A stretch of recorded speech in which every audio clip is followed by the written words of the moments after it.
안녕하세요. 오늘도 사연살롱을 찾아주셔서 감사합니다. 저는 50대 중반의 여성이에요. 그동안 사연을 들으며 좋은 시간 많이 가졌기에 오늘은 제 이야기를 해볼까 해요. 사연을 들려주신 많은 분들이 그랬듯이 저한테도 억장이 무너지던 시간들이 있었거든요.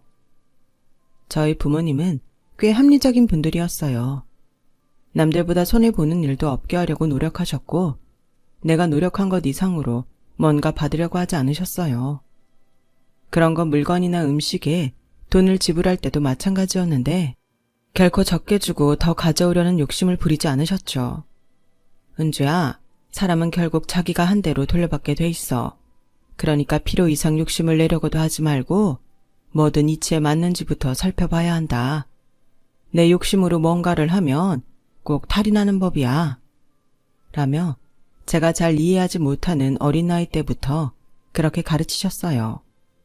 그런데 저희 시댁은 그런 집이 아니었어요. 몇 명 되지 않는 가족 식사를 할 때에도 무조건 많이 주는 집이나 공짜 많은 집을 택하더라고요. 처음에는 뭐 그런 재미에 사나 보다, 많이 먹었으니까 그러나 보다 하며 좋게 생각했었어요. 저희 친정은 꼭 비싸거나 저렴한 식당을 가는 건 아니었고 어디가 됐든 저희가 지불할 수 있는 선에서 음식 재료 잘 쓰고 입에 맞는지 살펴보고 갔거든요. 그와 반대로 시댁은 무조건 많이 주는 식당을 가니 저는 솔직히 웃음도 나왔어요. 그런데 정말 황당했던 건 식당에서 식사를 할 때였어요. 제가 결혼을 하고 처음 가족들끼리 식사를 할 때 무제한 뷔페를 갔는데 딱 둘러봐도 제 입에 맞는 게 몇 가지 없더라고요. 그래서 좋아하는 거 위주로 한 접시에 골고루 담아서 먹었죠. 맛도 그저 그랬고 재료도 썩 좋은 건 아니었어요. 게다가 고기들은 하나같이 너무 질겨서 꼭 고무를 씹는 것 같아 먹는 게 고역이었어요. 그런데 신우가 절 보더니 이러더라고요. 올케, 지금 먹는 꼬라지가 그게 뭐야? 여기 지금 얼마짜린지 알기나 해? 이런 데 오면 먹고 죽자는 마음으로 미친 듯이 퍼다 먹고 또 갖다 먹어야 된다고. 안 그러면 그 돈 들여 올 필요가 없어. 여기 뷔페값 다른 뷔페에 비해 비싼 것도 아니고 먹고 또 먹을 만큼 맛있는 것도 아닌데요. 이 언니가 뷔페 먹을 줄 모르네. 아우, 저 답답이는 어쩌다가 저런 여자를 만난 거야?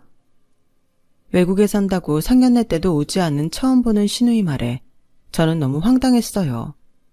남편은 어디서 뭘 하길래 나를 이렇게 내버려두나 하며 둘러봤더니 음식을 접시마다 두 종류씩 잔뜩 담아서 퍼다가 테이블에 놔두기 바쁘더라고요. 저는 그때 처음으로 남편이 창피하다는 생각이 들었어요. 연애할 때는 그런 모습을 한 번도 보인 적 없는 남편이었어요. 혹시 이 남자 그동안 본성을 숨기고 있었나? 이것 말고도 내가 모르는 모습이 또 있을지도 모르지. 순간 그런 생각들이 머릿속을 스치고 지나가더군요. 그런데 그게 그 집안 분위기였어요. 시어머니도 음식을 어찌나 탐욕스럽게 잔뜩 갖다 놓고 먹는지 저는 정말 처음 보는 광경이었어요. 그래, 우리 집하고 문화가 다르다고 해서 그게 꼭 이상한 것만은 아니잖아. 내가 낯설어서 그랬을 거야. 다른 걸 인정해야지.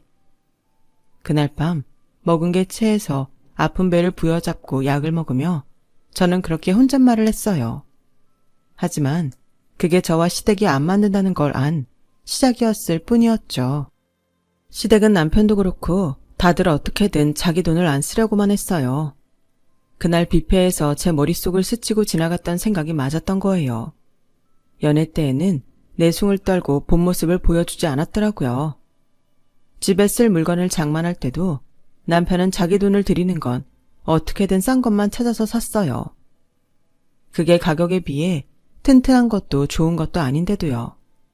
그러다가 제 돈으로 뭐 살 일이 생기면 역시나 성능이든 뭐든 알아보지도 않고 제일 비싼 걸 고르더라고요. 이거 가격 대비 성능 너무 안 좋은데 굳이 이 돈 내고 이걸 살 필요는 없을 것 같아. 여기 이 제품이 가격도 더 저렴하고 성능도 좋네. 야, 이런 가전제품은 무조건 신병 중에 제일 비싼 거 고르는 거야. 그래야 나중에 팔아도 더 받는다니까. 내 말대로 해. 라며 제가 뭐라 하기도 전에 직원한테 계산해달라고 소리를 치고는 제 카드를 휙 가져가는 식이었어요. 다시 생각해도 열받는 게 그 사람은 가전제품이나 큰 가구 같은 돈 나가는 건 전부 제가 사게 하려고 자기가 먼저 선주쳐서 자잘한 걸 사드렸단 거예요. 당시에는 이 남자가 그 정도라고는 생각을 못해서 순진하게 남은 건 내가 사야 되는구나 하고 계산했었죠. 정말 지금 생각해도 제가 왜 그렇게 멍청하게 굴었는지 모르겠어요. 이래서 눈에 콩깍지가 씌인다는 게 무섭다는 거겠죠. 시어머니도 마찬가지였어요. 어디서 뭐 싸게 판다거나 경품을 많이 준다든지 서비스를 준다고 하면 눈에 불을 켜고 쫓아갔어요. 저는 그런 게 제 생활하고 너무 안 맞아서 시어머니가 그러는 걸 봐도 못 본 척 했어요. 제가 간섭할 일은 아니라는 생각도 들었고요. 어쨌든 저는 하던 대로 하면서 살면 되니까요. 그런데 하루는 아주 급하게 저를 찾더라고요. 꼭 저랑 어디 같이 가야 된다며 신신당부를 하셔서 회사에 휴가를 내고 갔더니 무슨 이상한 건물 강당에서 중소기업 물건들을 판다며 한 사람씩 돌아가면서 나와 박수치는 것도 시키고 노래도 부르게 하더라고요. 자기들은 마이크 잡고 앞에서 노래 선창하고요. 이게 다 뭔가 싶어 얼떨떨하기만 했어요. 무슨 신세계를 체험하는 기분마저 들었고요. 그런데 마지막에 마이크를 잡은 남자가 팀장인지 부장이라고 자기를 소개하더니 오늘 여기 있는 의료기기하고 냄비 세트 사시면 계란, 설탕, 기름 다 드려요. 얼른 나와서 집어가세요. 이거 금방 마감돼서 다 품절되니까 그 전에 얼른 줄 서세요. 그러자 시어머니는 제 등을 막 떠밀었어요. 예, 지금이다. 얼른 줄 서라. 저는 영문도 모른 채 줄을 서서 앞에 나갔어요.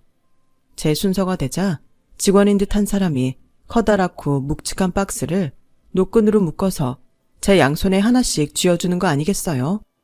물론 그 전에 카드는 시어머니가 가져가서 계산부터 했고요. 사람들한테 앞뒤로 치이고 밀려서 뭐가 어떻게 돌아가는지도 모르고 물건을 든 채 강당 밖으로 나왔어요. 그랬더니 시어머니가 휴지, 계란, 설탕을 잔뜩 받아들고 저를 기다리고 있더라고요. 저도 시어머니도 낑낑대며 그 건물을 나섰고 시어머니는 앞에 서 있던 택시를 보자마자 냉큼 타더니 예, 얼른 이거 타고 가자 라며 저를 부르셨어요. 저는 팔도 너무 아프고 정신이 없어서 그저 따라갔죠. 그랬더니 택시는 시댁 앞에 섰고 시어머니는 물건을 다 내리자마자 카드를 저한테 쥐어주고는 그럼 잘 가라 하고 집 안으로 들어가 버리는 거 아니겠어요? 아마 지금 같았으면 이게 뭐냐며 화를 냈겠지만 그때 저는 남편을 많이 사랑했고 그러니 시댁도 어떻게든 이해하려는 마음이 더 컸어요. 하지만 그때 바로 결혼 생활 접었어야 했어요. 그 이후로도 저는 줄곧 상처만 받았거든요. 저는 남편도 시댁도 무조건 공짜만 바라는 게 아니라 제대로 된 소비를 할 수 있게 돕고 싶었어요. 그게 뭐 대수냐, 공짜 받을 수 있으면 받는 게 좋지 라고 생각하시는 분들도 있을 것 같은데요. 이 사람들은 그 정도가 아니었거든요.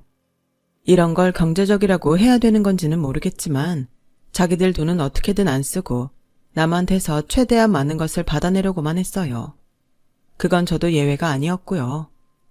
거기서부터 저는 이 집 사람들과는 다른 대접을 받고 있었던 거예요. 하지만 결혼 초 순진했던 저는 그런 사실을 모르고 제 돈을 써가면서까지 가격에 맞는 물건값이 조금 나가도 괜찮은 재료와 적절한 간을 맞춘 음식 이런 걸 사게 만들려고 엄청 노력했어요. 남편이나 시어머니는 제가 쇼핑을 가자고 하면 무조건 그럼 네가 사는 거다? 라고 확인부터 받고 같이 가곤 했어요. 모든 비용은 제가 다 지불하는 거였고요. 두 사람은 그걸 아주 당연하다는 듯 받아들였어요. 그 옆에서 돈을 쓰는 제가 다 느껴질 정도였으니까요.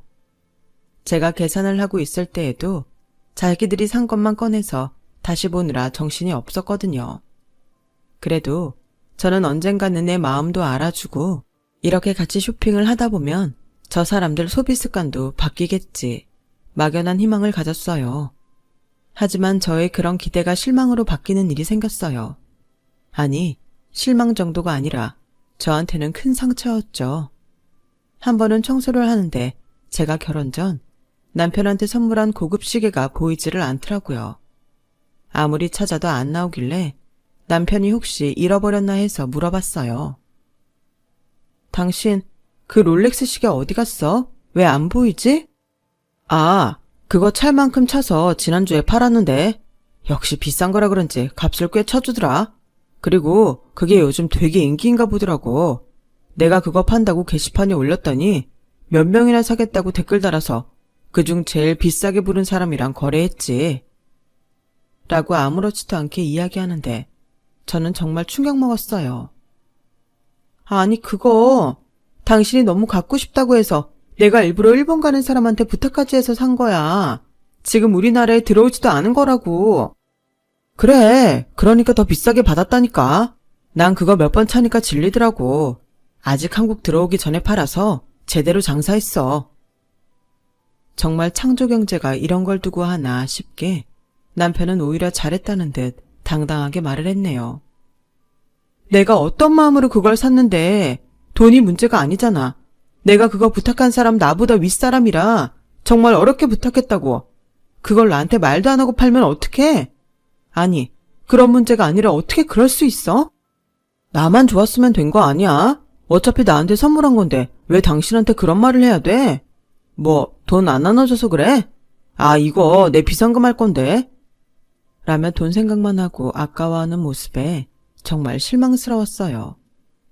남편은 저한테 너무 갖고 싶다, 저거 해보고 싶다, 그런 말을 하며 받았던 물건들을 그런 식으로 하나 둘 팔아치우고 있었어요. 그건 시어머니도 마찬가지였어요. 제가 그 현장을 직접 목격하기도 했고요. 제가 시댁에 방문한 날이었는데 문이 열려있길래 그냥 들어갔거든요. 시어머니는 거실 소파에 앉아서 통화를 하고 있었어요. 저번에 내 스카프 예쁘다고 했지? 그거 5만 원에 사라. 나 진짜 딱 한 번 맸어. 에이, 안 돼. 5만 원은 줘야지. 그거 백화점 거고 원래 비싼 거라고. 싫음 말아. 다른 사람한테 팔 거야. 그럼 5만 원에 오케이? 시어머니가 말한 그 스카프는 제가 쇼핑하자고 나갔을 때 산 거였고 제가 가자고 했다고 저보고 계산하라고 한 그 스카프였어요. 그날 저는 집에 와서 남편한테 따졌어요. 당신도 그렇고 어머니도 그렇고 왜들 그래? 내 돈이 우스워? 내가 사준 선물을 왜 자꾸 팔아? 내가 저번에 시계 판 거 갖고 그러는 건 알겠는데 엄마는 뭐 엄마가 뭘 팔았다는 거야. 나한테 그런 말 없었어. 그럼 전화해서 물어보면 되잖아. 팔았는지 안 팔았는지. 제가 막 몰아붙이자 남편은 별 수 없다는 듯 전화를 하더라고요. 제가 스피커폰으로 하라고 했는데 시어머니는 전화를 받자마자 얘, 우리 팔만한 거 다 팔았지? 니 댁 요새는 왜 쇼핑 가자고 안 하니? 백화점 가서 산 거 몇 번 쓰고 파니까 아주 쏠쏠하고 좋은데? 남편은 머쓱해서 뭐라 말도 못하고 나중에 다시 전화하겠다고 얼버무리고 끊더라고요. 저는 두 사람한테 그나마 있던 정이 떨어지는 기분이었어요. 선물이란 건 상대방의 성이야. 그걸 그런 식으로 팔 생각을 하는 건 사람 성의를 무시하는 것밖에 더 돼? 정말 너무 속상하다. 저는 거기까지만 하고 더는 아무 말도 하지 않았어요. 말한다고 해서 깨달을 것 같지 않더라고요.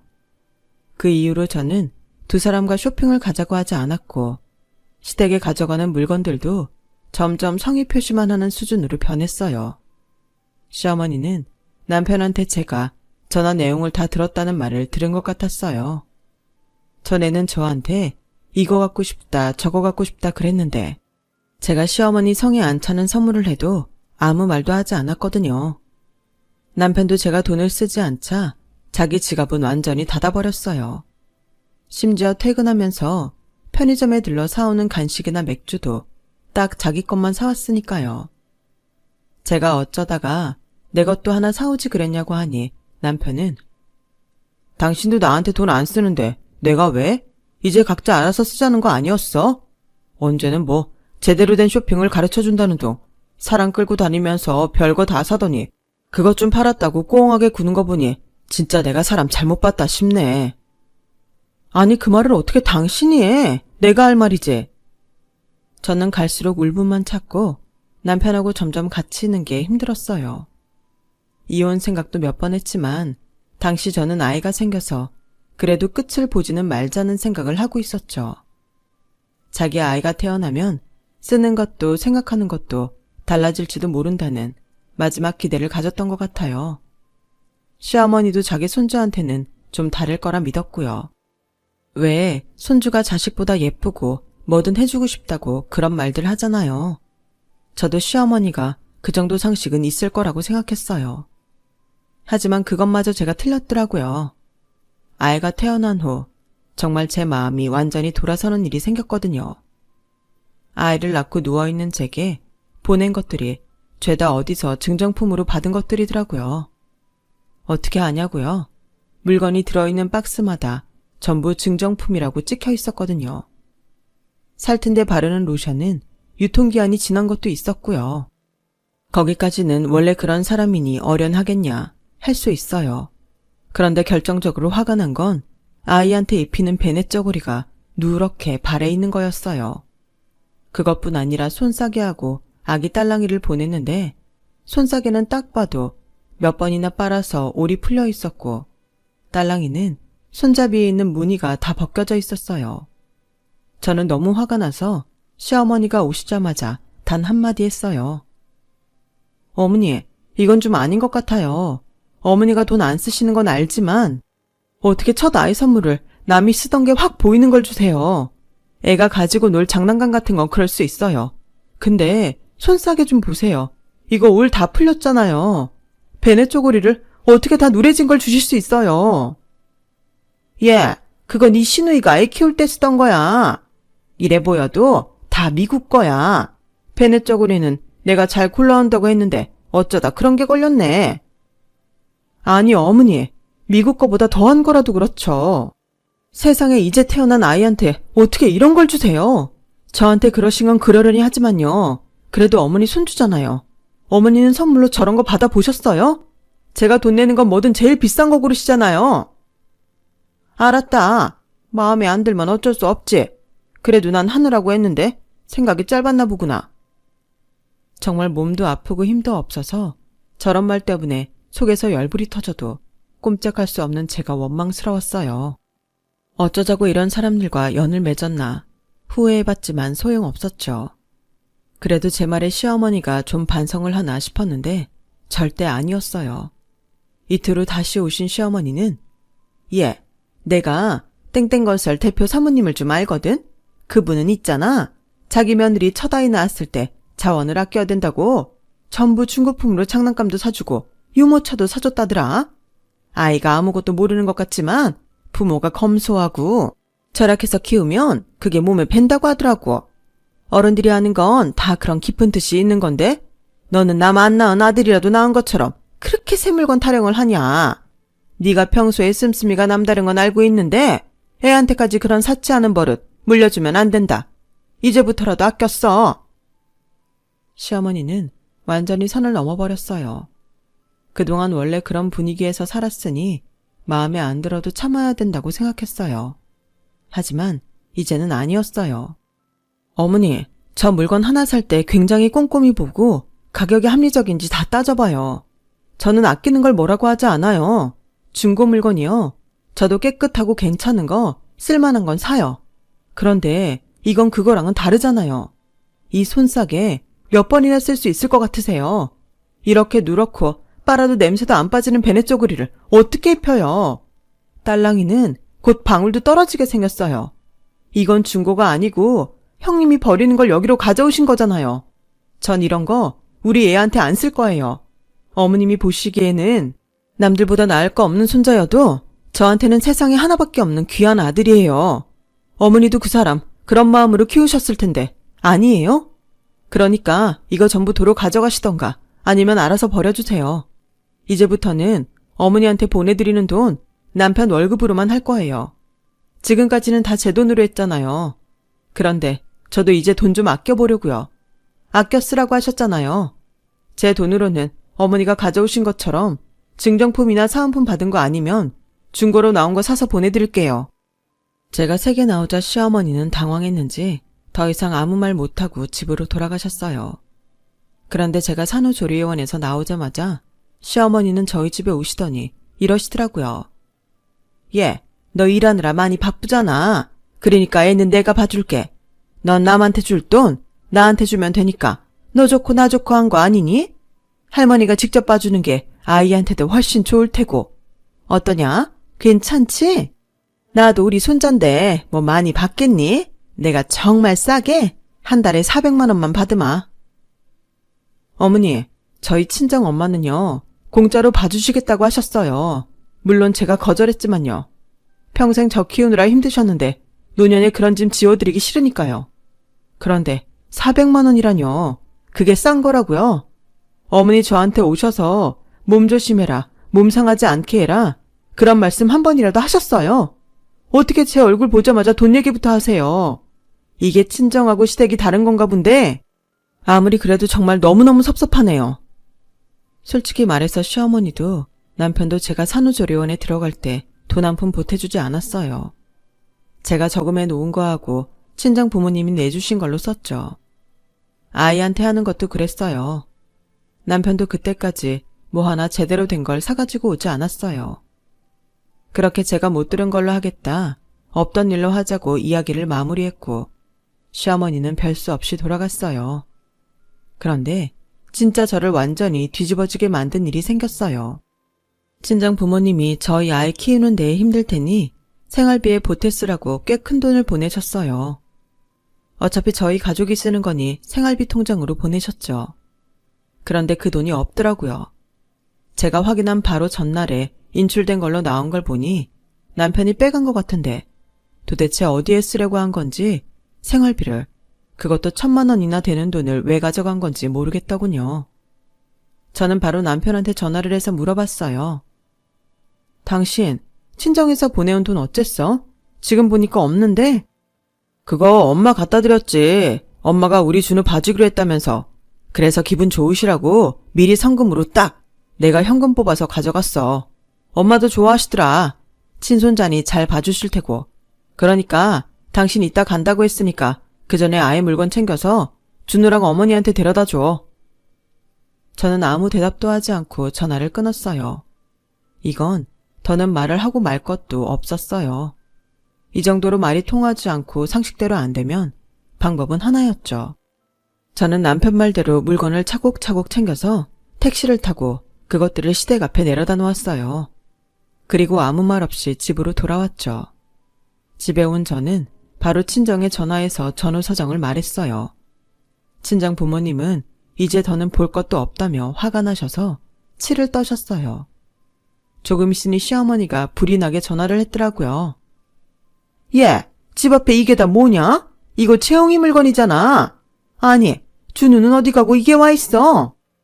어머니, 제가 이번 일로 깨달은 게 있는데요. 어머니랑 그 사람은 저한테서 돈이 안 나오면 언젠가는 저도 배신 때리겠더라고요. 친정 부모님이 생활비 하라고 보내주신 걸 바로 빼서 어머니한테 갖다 주는 그 사람이나, 제가 분명히 아이 보는 일 거절했는데도 봐주기로 했다며 거짓말을 해서 돈을 받아먹는 어머니나 더는 같이 못 살겠어요. 너, 그러니까 지금 내 아들이랑 우리 재웅이랑 이혼이라도 하겠다는 거냐? 그래? 그때 옆에서 듣고 있던 아빠가 전화기를 뺏으셨어요. 이보세요. 당신 아들이 귀하고 당신이 귀하면 내 딸은 더 소중하고 귀해요. 내가 잘 살고 매일 좋은 일 만들라고 결혼시켰지. 거지도 아닌 내 딸을 어디서 남이 쓰던 것만 갖다 주면서 절약하라고 강요하고 자기들은 내 딸 돈으로 호의호식하는 꼴 보려고 결혼시킨 줄 압니까? 지금까지 우리 애가 참고 산 게 용하네요.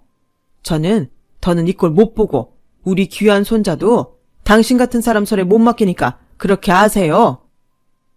아빠는 단호하게 말을 하고 전화를 끊으셨어요. 그리고 트럭을 불러 저와 아이의 짐을 친정으로 옮기고 저도 아이를 안고 친정으로 돌아갔어요. 밤이 되자 놀란 남편이 전화를 했어요. 당신 이게 다 뭐야? 집은 다 텅 비었고 내 집은 엄마한테 가 있네? 뭐 하자는 거야? 미쳤어? 우리 엄연히 부부고 우리 부부집이야. 당신하고 당신 부모님이 이렇게 마음대로 할 자격 없어. 그럼 우리 엄마 아빠가 준 돈은 당신 마음대로 어머니 갖다 줄 자격은 있다는 거야? 자격 좋아하시네. 그 집은 뭐? 당신 돈 들여 들어갔어? 아니잖아. 전부 내 돈이잖아. 처음 결혼해서 어머니가 날 이상한 데 끌고 가서 중소기업 물건 잔뜩 사게 만들고 날 짐꾼 취급했을 때 그때 했어야 될 일을 지금 하는 거야. 제가 이렇게 나올 줄은 몰랐는지 남편은 당황해서 어쩔 줄 몰랐어요. 너희 엄마 아무리 공짜 좋아한데도 그렇지 자기 첫 손자한테 남이 쓰던 물건을 주면서 절약정신이니 어쩌니 말도 안 되는 소리 하는데 그게 정상적인 상식이 있는 사람이니? 넌 그 집에 대한 지분을 내게 말하면 안 돼. 그 정도는 너도 알지? 그 집 아까 주인한테 전세 빼달라고 얘기해놓고 왔으니까 넌 니네 엄마랑 같이 짝짝꿍해서 지금까지처럼 평생 잘 먹고 잘 살아봐. 그리고 네가 니네 엄마한테 준 1,000만 원 바로 나한테 돌려주지 않으면 진짜 가만히 있지 않을 거니까 그런 줄 알아. 우리는 여기서 이렇게 끝내자. 나도 너 같은 놈 만나서 지겨웠고 다음부턴 절대 너 같은 놈 상종도 안 할 거야. 다시는 보지 말자. 저는 제가 할 말을 다 내뱉은 다음 전화를 끊었어요. 그러나 생각지도 못한 일에 시어머니는 놀라서 남편과 함께 친정까지 불이 나게 쫓아왔어요. 하지만 저희 부모님도 그렇게 호락호락하지만은 않으셨어요. 평소에 점잖고 말수가 없으시니 시어머니와 남편 눈에 호구처럼 보였던 것 같은데 두 분 다 계산이 철저하고 옳고 그름을 잘 따지셨거든요. 어디 가서 말로 지는 법도 없었고요. 아무 때나 쓸데없이 말을 많이 하지는 않지만 필요할 때는 선후 관계를 철저히 따져서 상대가 더는 말 못하게 만들었어요. 저는 아빠의 권유로 엄마와 함께 아이를 데리고 경치 좋은 지방 친척집에 가서 편하게 쉬고 있었어요. 그러니 저를 만나지 못해서 애가 다른 건 남편과 시어머니였어요. 찾아온 시어머니와 남편을 상대한 건 아빠와 사촌오빠였고요. 어릴 때부터 친형제나 다름없이 자라온 오빠였기에 제가 시댁에서 그런 말도 안 되는 일을 겪었다는 거에 오빠는 완전히 화가 나서 흥분한 상태였어요. 오빠는 남편한테 반말로 하나하나 따지고 들었고 아빠는 시어머니한테 결혼 전 전부 내 돈으로 준비했던 혼수며 집 문제부터 결혼하고 나서 얼마나 돈을 썼고 남편과 시어머니는 그런 저에게 어떻게 했는지 일일이 꼽아가며 다 말씀을 하셨대요. 가족이니 정이니 이런 말들로 아빠한테 맞서던 시어머니와 남편도 철저하게 따지고 드니까 더는 할 말이 없으니 물러섰다고 하더라고요. 시어머니와 남편은 자기들 사는 방식이 굉장히 똑똑한 거라고 착각했지만 실은 주변에서 그 사람들을 상대해주지 않는 거였는데 두 사람은 그걸 몰랐던 것 같아요. 아무튼 시어머니와 남편은 아빠와 사촌오빠한테 호되게 당했다고 해요. 하지만 아빠는 시어머니와 남편이 하는 걸 보니 앞으로도 계속 찾아와서 어지간히 괴롭힐 거라고 생각하신 것 같아요. 아빠는 저한테 전화를 하셔서 이렇게 말씀하셨어요. 너희 집은 이미 내놓았으니 당분간은 거기서 아이랑 지내면 어떠냐? 그 사이 아빠는 이 집 팔고 그 사람들하고 더 떨어진 데 알아볼게. 내가 보니까 이 사람들 이대로 물러날 것 같지 않다. 지금까지 네 돈만 쓰게 하고도 뻔뻔한 거 하며 나한테 와서 따지면서도 아이 얘기는 꺼내지도 않는 거 보면 지들 이익만 철저히 따지는 사람들이야. 이대로 있다가는 너도 준우도 마음 편히 살기 힘들 것 같아. 이혼해도 자기들이 손에 줄 이익이 있을 것 같으면 끈질기게 물고 늘어질 사람들이야. 그런 인간들은 우리가 지금부터라도 아예 피하는 게 맞아. 실은 저도 아빠와 같은 생각을 하고 있었기 때문에 바로 알겠다고 했어요. 시어머니와 남편은 정말 자기들이 손해볼 것 같은 건 절대 안 할 테고 저한테서 뭐라도 받아먹을 수 있을 것 같으면 지옥에라도 쫓아올 사람들이었어요. 그래서 저는 아빠 말대로 엄마와 아이와 함께 친척집에 좀 더 있었고 그 사이에 아빠는 집을 팔고 다른 집을 구하셨어요. 서울과 가까운 수도권이었는데 그렇게 조금만 나가도 공기도 더 좋고 좀 더 넓은 데에서 아이가 마음껏 뛰어놀 수 있겠더라고요. 물론 이게 다 아빠가 가지신 재산이 있어서 가능했지만요. 저와 남편은 그렇게 헤어졌어요. 하지만 그 사람은 자기 본성을 못 버리고 끝까지 돈돈거리더군요. 남편은 제 돈을 뜯어내려고 자기가 부당하게 이혼당하게 생겼다며 온갖 거짓말들을 다 해서 변호사를 선임했거든요. 그런데 변호사가 저희 변호사와 이야기하고 저희가 준비한 서류들을 보더니 그 사람 말이 거짓인 걸 알고 추궁을 했다더라고요. 하지만 남편은 절대 거짓말 아니라고 발뺌을 하다가 변호사가 제가 돈 쓴 영수증을 전부 보여주고 저에게 보냈던 사은품 증정품에 아이의 그 누더기 같은 베넷 저고리와 손싸개의 딸랑이 사진까지 보여주니 더는 말을 하지 못하고 포기했다고 해요. 그리고 변호사가 계속 이러면 자기를 속인 걸로 소송하겠다고 으름장을 놨다더라고요. 아마 그게 무서워서 포기했던 것 같아요. 그러면서도 끝까지 자기 잘난 척은 하더군요. 이혼 소송 안 하는 거 절대 네 말이 맞아서 그런 거 아니야. 내가 준우 앞날 생각해서 엄마 힘들지 말라고 봐주는 거야. 소송 같은 거 하면 얼마나 스트레스 받고 몸에 안 좋은데. 그러니까 내가 마지막으로 이렇게 배려를 베푸는 거야. 그리고 내가 마지막으로 너한테 충고하는데 그렇게 돈 막 쓰고 살지 마. 내가 소송 건다고 하면 그냥 내가 원하는 돈만 주면 되지. 어떻게 그렇게 어마무시하게 비싼 변호사를 쓸 생각을 하냐? 참 가만 보면 너나 니네 집 식구들은 돈 무서운 줄 모르더라. 그래, 너랑 니네 엄마는 니네 돈은 무서워하고 남의 돈 무서워하지 않으면서 계속 그렇게 살아봐. 주변에 사람이 나만 하나. 어디 한번 니네 회사 아무나 붙잡고 너 어떻게 생각하는지 물어봐. 다들 답 안 하거나 좀 바른 말 하는 사람이면 네가 어떤 놈인지 바로 알려줄 테니까. 그렇게 저와 남편은 합의 이혼을 하게 됐어요. 아이의 양육권은 물론 제가 갖게 됐고요. 남편은 위자료와는 별도로 매달 양육비를 보내야 했지만 제가 양육비는 받지 않겠다고 했어요. 그 돈 매달 보내는 걸로 그 사람하고 계속 얽히는 것도 싫었고 혹시라도 나중에 그걸 빌미 삼아 저희 모자 발목을 잡을지도 모른다는 생각이 들었거든요. 충분히 그러고도 남을 사람들이었고요. 저는 이렇게까지 치사한 사람을 제 남편이라고 같이 살아왔던 게 너무 화가 났고 후회도 많이 됐어요. 어떻게 그렇게 사람 보는 눈이 없었는지 모르겠네요. 지금은 다행히 남편 쪽과는 완전히 연락 두절 상태로 지내고 있어요. 아이는 건강하게 잘 자라줘서 지금은 어엿한 대학생이 되었어요. 어릴 때부터 얼마나 귀엽고 예쁜 짓을 많이 했는지 부모님은 엄청 많이 사랑해주면서 저와 같이 키워주셨죠. 제가 이혼을 결심한 이유 중 가장 큰 건 우리 아들이 시댁 영향받아서 그렇게 자기 돈 안 쓰고 남한테 패기치며 사는 사람이 될까 봐서였어요. 주변 환경이 사람을 만든다고 아이가 그런 환경에서 자라면 자연스럽게 몸에 배고 그러면 사회생활 하는데도 많이 힘들 테니까요. 누가 저런 사람을 좋아하고 자기 친구를 삼고 싶겠어요. 저는 아이 교육 때문이라도 남편 집하고는 꼭 연을 끊어야겠다고 결심했었는데 다행히 아이는 저와 친정 부모님 밑에서 좋은 점들을 배우며 성실하고 합리적인 사람으로 잘 자라줬어요. 제가 바라는 대로의 아들로 커져서 얼마나 감사한지 몰라요.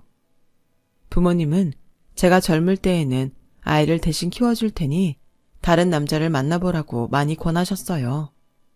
싱글맘, 이혼녀를 보는 시선이 지금도 그렇지만 그때에는 더 따갑고 힘들었거든요. 하지만 저는 또 그런 남자를 만날까봐 몸서리가 쳐지기도 했고 혹시라도 그게 아이한테 상처가 될까봐 선뜻 만날 수는 없더라고요. 그렇게 세월이 지나고 났는데 몇 년 전에 저에게도 정말 좋은 인연이 나타났지 뭐예요. 얼마나 좋은 남자인지 정말 인격도 훌륭했고 무엇보다 아이한테 다정하고 참 좋은 사람이에요. 저는 그래도 아들이 고등학생이고 상처받을 것 같아서 조심스러워서 결혼만은 하지 말자고 했지만 오히려 아들이 나서서 결혼하라고 밀어줬네요. 엄마, 지금까지 나 위해서 앞만 보고 살았잖아. 내가 어디서 봤는데 다른 남자를 만나야 전에 만났던 남자도 잊혀지는 거래. 난 친아빠, 아빠라고 생각도 안 하고 있고 엄마가 만나는 그 아저씨 정말 좋은 것 같아. 그러니까 엄마도 이제 좋은 짝 만나서 행복하게 살아. 어른스러운 아들의 말에 언제 이렇게 컸나 싶어서 정말 눈물이 절로 나왔어요. 그렇게 저는 그 사람과 결혼을 해서 지금은 아들하고 그 사람하고 오순도순 잘 살고 있답니다. 친정 아빠는 얼마 전 돌아가셨고 엄마는 저희와 가까운 데 살면서 시간 나면 저랑 같이 여행도 다니고 쇼핑도 다니고 그러세요. 아직 건강하시니 건강하실 때 더 좋은 데도 많이 가고 맛있는 것도 많이 사드리고 싶네요. 제 이야기는 여기까지예요. 들어주신 모든 분들 행복하시고 매일 건강하시고 좋은 일만 생기시길 바랄게요. 감사합니다. 여러분, 사연 댓글에 응원과 현명한 조언 부탁드려요. 좋아요와 구독은 저에게 큰 힘이 됩니다. 오늘도 좋은 일 가득하세요.